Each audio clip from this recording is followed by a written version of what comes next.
Hello guys, welcome to another episode of sports world. তো বন্ধুরা, এই ভিডিওতে আমরা কথা বলবো আনোয়ার আলীকে নিয়ে। আনোয়ার আলীর দলবদল নিয়ে দীর্ঘ জল্পনা অবশেষে অবসানের পথে। তারকা ফুটবলার জানিয়ে দিয়েছিলেন তিনি আর মোহনবাগানের হয়ে খেলতে চান না। ফেডারেশনের প্লেয়ার স্ট্যাটাস কমিটির মিটিংয়ে পরিষ্কার করে দেওয়া হয়, আনোয়ার যখন মোহনবাগানে খেলতে ইচ্ছুক নন তখন তিনি মোহনবাগানের তরফ থেকে এনওসি পেয়ে যাবেন। তবে সেসবের মধ্যেই রবিবার রাতে কলকাতায় এসে পৌঁছাচ্ছেন আনোয়ার আলী। সোমবারই ইস্ট বেঙ্গলের প্র্যাকটিসে যোগ দিতে পারেন আনোয়ার। তবে প্র্যাকটিসে গেলেও প্র্যাকটিসে আপাতত নামবেন না তিনি। ক্লাব এবং কোচের সঙ্গে কথা বলে ঠিক করা হবে কবে থেকে দলের সঙ্গে প্র্যাকটিস শুরু করবেন আনোয়ার আলী। ততদিন সংবাদ মাধ্যমের কাছে মুখ বন্ধ রাখতে বলা হয়েছে আনোয়ারকে।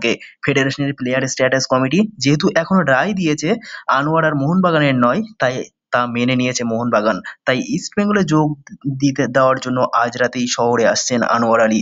শোনা যাচ্ছে রাত 10টায় তিনি কলকাতা বিমানবন্দরে এসে পৌঁছাবেন। তবে তিনি যেহেতু সঠিক নিয়ম মেনে চুক্তি ছিন্ন করেননি, তাই আনোয়ারকে জরিমানা দিতে হবে মোহনবাগানের কাছে। এই সমস্ত বিষয়গুলো নিয়ে আগামী 22শে আগস্ট বৈঠক হবে বলে জানা গেছে। শোনা যাচ্ছে 22শে আগস্ট বিকেল 5টায় এই বৈঠক শুরু হবে। তবে তার আগে 20 আগস্টের মধ্যে ইস্ট বেঙ্গল এবং দিল্লি এফসির সমস্ত নথিপত্র জমা দেওয়ার কথা। তবে জরিমানার অঙ্ক জানা যাবে 22শে আগস্ট।